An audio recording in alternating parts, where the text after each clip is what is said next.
According to the Small Business Administration, about 2 out of every 3 businesses will fail within their first 5 years. Now, for somebody like me that's got 3 kids at home, ages 13, 11, and 9, all with an entrepreneurial spirit. I mean, these kids love to do lemonade stands, sell homemade jewelry door to door. It means one thing: 2 of those little monsters are going to be living with me for the rest of my life. That's why I put this few slides together to help figure out what causes that. And even if it doesn't cause a business to completely fail, it causes chaos. So what are these 7 deadly sins that causes businesses to die in the first place? So I kind of think of one of my very first set of clients I ever had as a coach years ago, back in '08. It was a husband-wife team, pretty common. And very typical story. They wanted to get out of the day-to-day rat race. They were ready to hang it up. Husband hated his job. Wife was stay-at-home mom, got bored.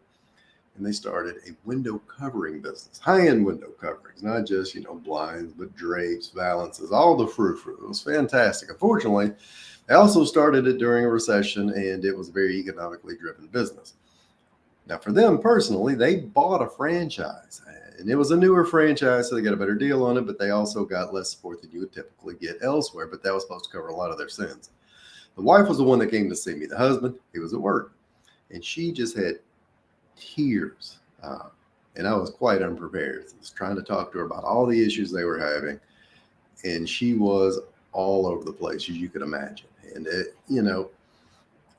some of the things that they experienced out of the gate was, first and foremost, a lack of experience. She, although being a stay-at-home mom has a lot of translatable skills, she had never run a business. She had never managed a budget. She had never promoted anything. The husband, with his full-time job, working 50, 60 hours a week, it was very blue-collar. He had none of that experience either. And it's really unfair. How do you get experience until you have experience? Like parenting, right?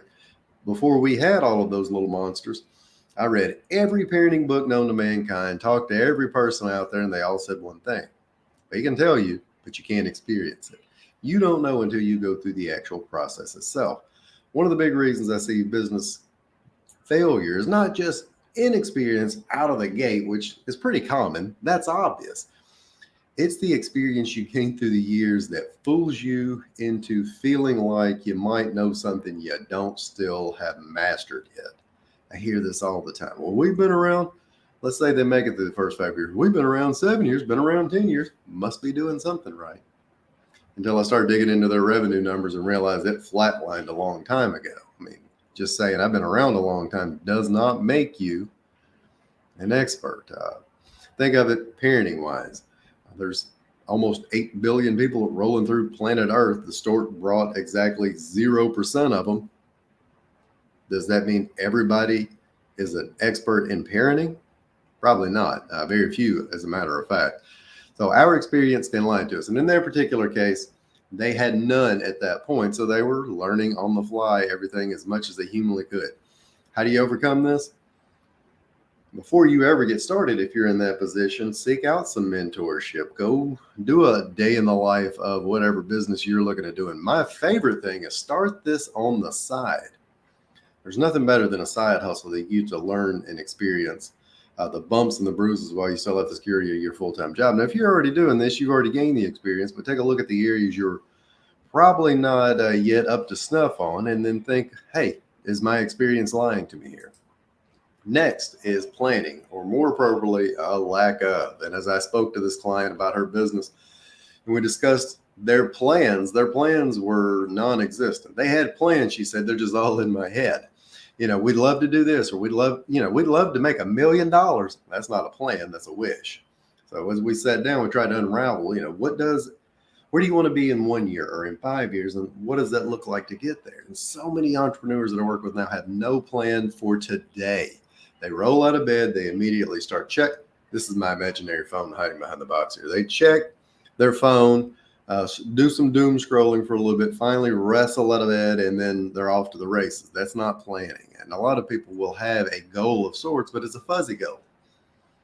I can tell you, I'm married to 2 days ago, by the way, was my 20th anniversary. So if you catch an opportunity to put comments in the box somewhere, wherever this is being posted, I'll take any kind of congratulations we can get. Married 20 years, my wife, beautiful, also an accountant, Sarah. Every vacation we go on, she plans to the nth degree. We're going to go to San Antonio here soon because, hey, that's a famous destination for vacation with kids. Got tired of going to the beach. Anyways, she has the spreadsheet already made. There are multiple tabs. It is color coded. I know where we're going to be every minute of every day while we're there, and it's just going to be a few days. She's done more planning into that little trip than a lot of the people I do with their own business. So, planning. Think of where you want to be in the next year. Be very specific on the goal that's there, and then work backwards into it. Make your months and weeks work toward that common goal. For that particular client, thanks, Jay. For that particular client, no planning had been done, and they were so overwhelmed they couldn't really get into planning, unfortunately. Next, money, or a lack thereof. Most of these are a lack thereof.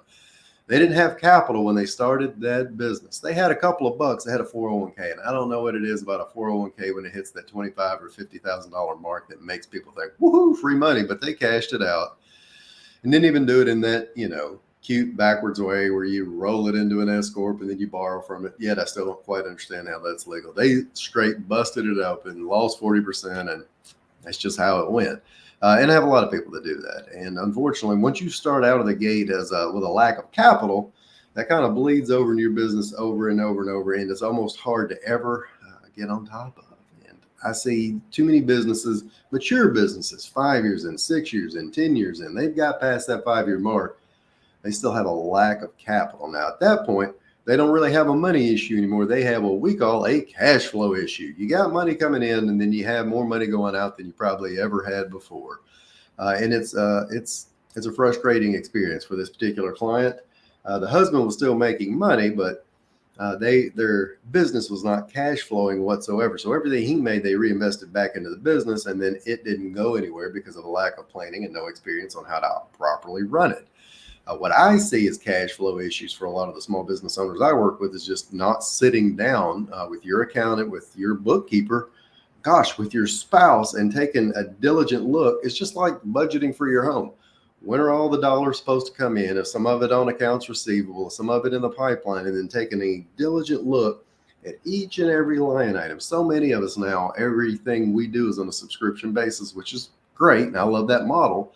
But we're subscribed to stuff that we don't know that we use anymore. And I'm not talking about Hulu and Netflix. I'm talking about the 15 things you have rocking to your phone, or the streaming tools you're not using, the really cool social media tools that you were going to dive into that you never did. Go back and figure out where your cash flow issues are. More importantly, figure out what your accounts payable terms are, what your accounts receivable terms are, and put a stop to some of the cash flow issues that plague your business, because if you don't fix them now, you never will. Tips I give people: if you have a hard time doing this in your business, do your personal account first. So many people want to fix cash flow issues in their business, and the cash flow issues at home have never been fixed. You know what I'm saying? This is like trying to put new windows and roof on a house with a foundation that's completely crumbling. Don't do that. My man, Dr. Jason Elkins here, says as somebody who started with $0, he says he didn't appreciate that. He was kind of thrown to the wolves and made it. Most of us don't have that happen. We have options. Marketing, another, or lack thereof. I talked to this client about marketing. Back to the original story, the window covering business. And so, what have you tried? Oh, Charles, tears still rolling. We've tried everything. And that's what we say here in the South, bless them.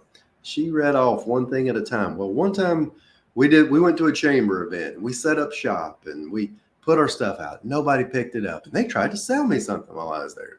Not the chamber, somebody else. And one time we sponsored a little league team. And one time I went to a BOMA meeting. That's building something, maintenance something. It's a building organization. And they tried everything one time, once. This is probably the bane of my existence in terms of marketing with every client I've had that hasn't had success. You don't try things one time, once with marketing. That's a little like saying, hey, we're going to go to the gym, we're going to exercise, we're going to get into shape. And then, hey, Charles, it doesn't work for me. Well, why didn't it work for you? Well, yesterday I did 20 push-ups and look at me, still out of shape. Guess push-ups don't work. That's not how marketing works. And so many small business owners that I talk to don't market on a consistent basis. They market as they have time and with whatever budget is left over. And then that's, of course, what you get is leftovers. So what I encourage my clients to do is spend about 3 to 5% of their incoming budget, or the incoming budget, their total revenue, back into marketing. If you don't do that, you're going to find it difficult to grow.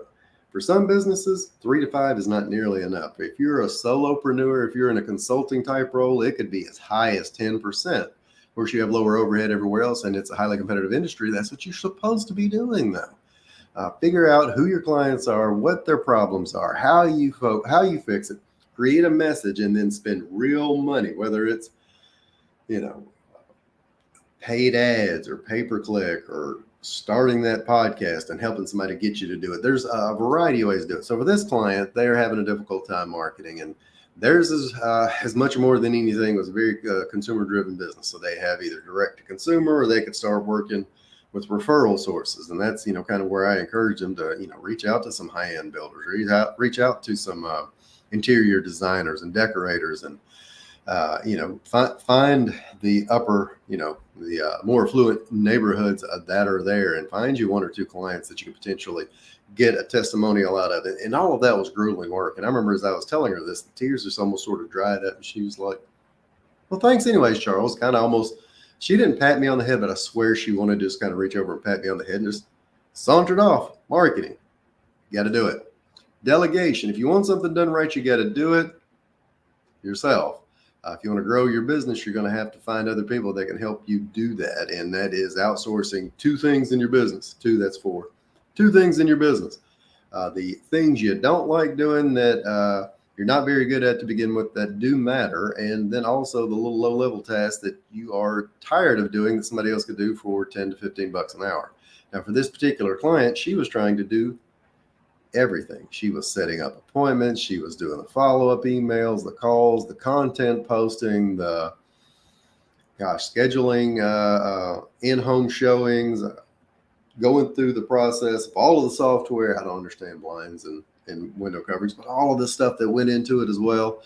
And could have easily found somebody that would have been able to help do some of their marketing for them. Of course, they had a lack of money, and a lack of experience, they didn't know to do that, or find somebody that would help them do their bookkeeping, which she refused to do. And I have a lot of clients, we'll talk about bookkeeping, that don't do bookkeeping. It's not that they don't think it's important, and it's not that they don't feel like they should outsource it. They literally just let it pile up on their desk. And I say desk, it's a proverbial desk these days. It's a lack of sending out invoices in a timely manner, and then never posting some of those payments as they come in, God forbid if they're a check or cash. And they just hope that like the bookkeeping period can come and do it. Right now, more than ever, there are a ton of bookkeeping services that are out there that are, very inexpensive. If you have recurring tasks in your business that you don't like doing, there is a virtual assistant somewhere that will help you.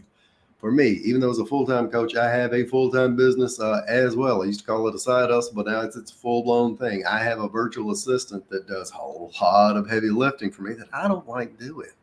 And it's not just with posting content or tightening up videos or following up with clients. I mean, it's all the way down to, things that follow-ups on LinkedIn, or helping me gather up emails. If I do it more than twice and I realize that somebody else could do it for $7 an hour or $8 or $10 or whatever it is, I write it down, make a 1-page SOP out of it, use a screencast software like what we're using right now, and then record it and send it off, and somebody else can do it.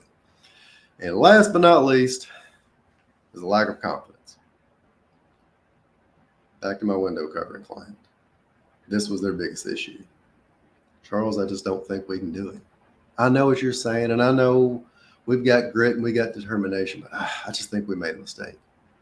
Imposter syndrome is no more real anywhere than it is for an entrepreneur or small business owner. And that, when I say entrepreneur or small business owner, I see a lot of people that'll tune out. If you're self-employed at all, if you're a financial advisor and you have a brokerage firm, maybe you don't think of yourself as a small business owner. If you're a doctor with a family practice, maybe you don't consider yourself an entrepreneur.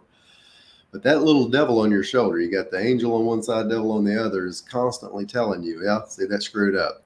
The the time that you struck out Little League as a kid, it kind of, it'll pop back up. That one aunt or uncle that always looked at you and shook their head for no good reason pops up. All of those little microaggressions, as the term is now called, continue to build and build and build. What I tell people, I've stolen this from several other people that are smarter than me. But you gotta stack those victories every single chance that you get. So I'm a big journaler. I don't know if it's a term. I journal. I write. It's not a man diary. I write all the convoluted thoughts in my head. And right now, every morning, I'll write down 2 or 3 things that was a little bit of a victory. And the purpose of doing that is not just so you can kind of celebrate everything small and then get a participation trophy. It's that you are training your brain is that I win. I do good things. I have little victories, and you're going to give me credit for it. If you have a terrible week, and last week I had a train wreck of a week. At the end of the week, I wrote down all my bad things. There's a lot of them, but then I wrote down all the good things. And even if your good things is something as simple as I unloaded the dishwasher successfully today, write it down. For most of you, it's not just that. It's, you had a successful sales call. You made a post and they got 3 likes. You were able to, and for me, explainer videos. I got great feedback from 2 clients today. They gave me recommendations on LinkedIn. Those are victories. I got to stack those. And that's what you have to do in order to continue to build the confidence to keep going, not just past that 5 years, but on into existence. Now, back to my original client. You probably guessed they didn't make the 5-year mark. They didn't make the 3-year mark. And bless their hearts, they blamed everybody but themselves. I get that. So what I will leave with you, you can find me here online or anywhere else, yourcharlesalexander.com. Those are the 7 deadly sins. There are probably another 72 just like it. But that's the basis of getting those under your belt and behind you. Have a great day, folks.